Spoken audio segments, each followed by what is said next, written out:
So let me give you a little lesson on this jig by David Kellner. And this is part of a 4-piece collection that I put together. And the sheet music is available. There's a link in the YouTube info section, or if you're on the site, there's a link to Werner guitar editions there. And it comes with notation only and a notation plus tab version for those who need it. It's an intermediate level piece, but if you want to play it faster, it's definitely advanced. It's no question about that. So it depends on your tempo a little bit. So we'll talk about that. We'll talk about the tempo and the feeling of the pulse a little bit. And we'll also go over some of the technical issues of this piece. It is a little bit tricky in a few little spots, but that said, at slower tempos, it's very reasonable. And once you get past those little kind of pockets of difficulty, the rest of the piece is it's not that crazy. If you go faster, it's a little awkward here and there, but like I said, if you take a more reasonable tempo, it sounds just fine, and it'll be really nice. And it goes along really well with the other pieces in the collection. This piece, I think, was originally in D. The other pieces are in A, but it works well in this key. Let's talk first just a little bit about the pulse and the tempo. The piece is in 3/8. So 1, 2, 3, 1, 2, 3, 1, 2, 3, 1, 2, 3, 1, 2, 3, 1. It would be a little bit tedious to feel every beat, I think. You probably just want to feel one beat per bar. 1, 2, 3, 1, 2, 3, 1.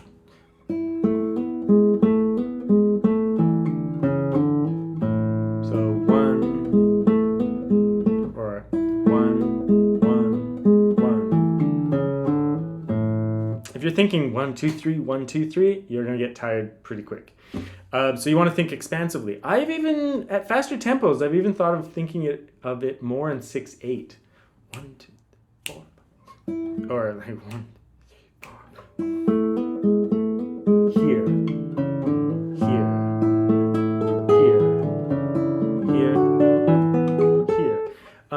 which makes the feeling of the pulse even more expansive. So it depends on how you want to feel the piece and what tempo you're going. Slower tempos, you can feel the actual beat. Faster tempos, you want to be more expansive.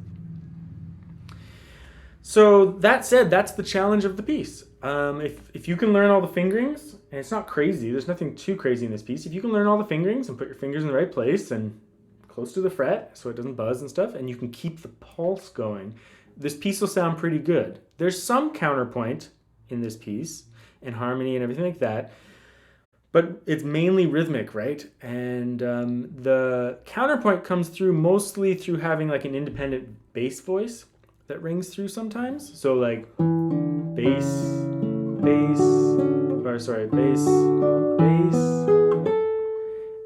But then whenever you do that, the upper lines kind of turn more harmonic than melodic. So you're mainly dealing with one voice at a time. It's kind of more in the galant style of the later Baroque, where you have like these flowing lines and not always like direct counterpoint with two voices going on, but kind of like a mix of the two that ends up being really smooth and works particularly nice on lute and guitar, because if you ever tried to play Bach with actual like strict counterpoint or something, it's quite difficult, right? This is a little bit easier to handle.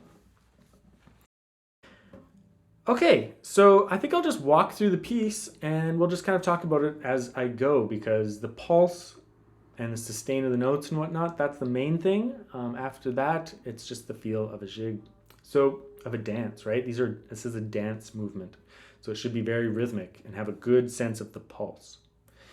Small walkthrough of the piece. There are slurs in the original tablature. I've altered some of them here and there to fit the guitar, because the tuning's quite different for Kellner. So it's not just like drop one of the strings down a little bit. The tuning's really different. So, but there are slurs, so you can use them.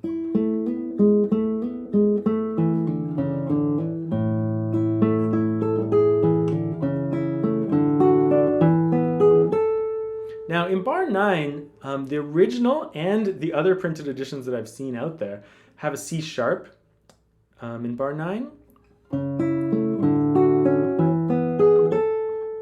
think it's a misprint.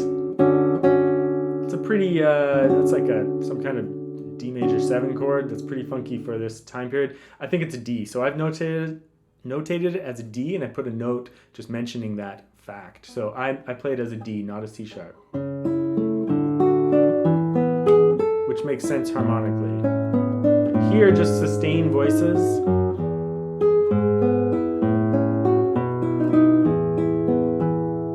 My little trill there, you don't need to include that.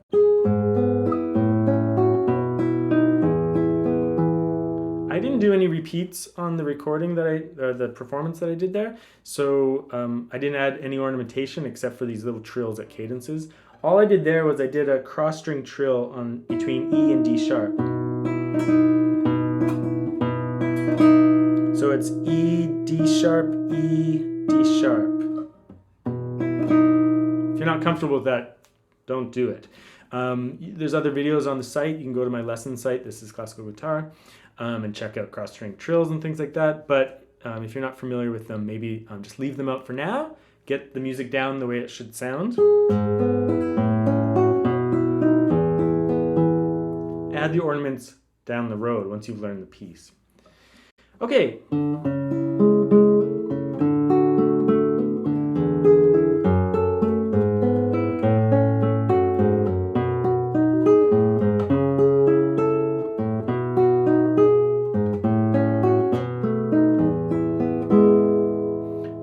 Couple of little bars that are tricky in there from like bar 23, 24.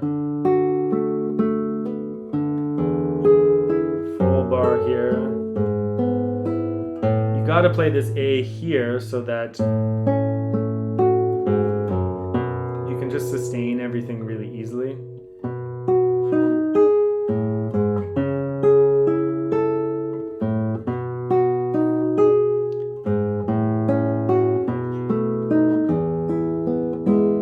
You might find it hard while you're doing all these bars to reach out to other things, like you have to have these fingers down and a full bar down. That might be a little challenging, but you just have to go slow and make sure you're sustaining things. And in a way, although it's difficult, it's secure because you have so many fingers down, right? So it's difficult, but you have to think of it in a positive way. And you can think of it positively by saying, it's secure because you have so many fingers down, and therefore it'll be ringing out, which is great. You'll have to practice it slowly until you can go through it legato without there being too much tension in your hands or something. In the next line, just focus on the bass a little bit more.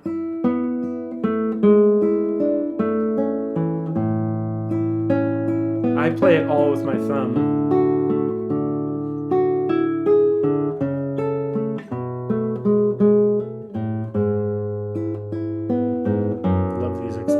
Parts.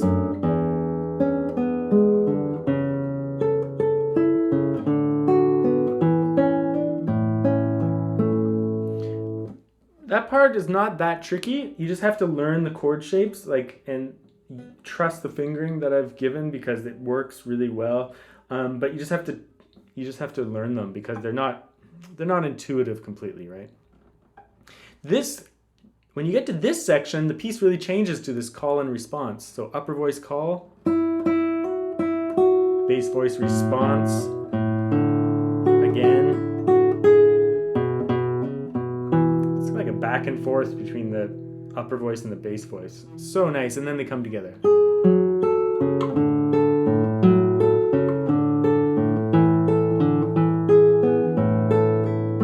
Again, call, response, call, response, then come together.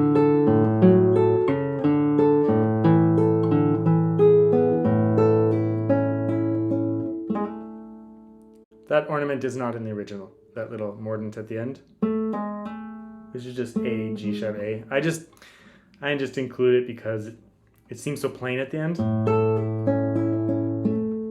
Although it's kind of charming on its own, but I like that little ornament.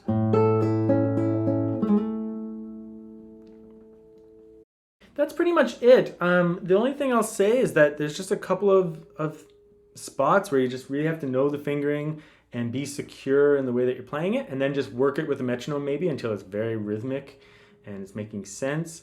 The rest, all the tricky fingerings I've added on the score, so you should be able to see those. I think that's it.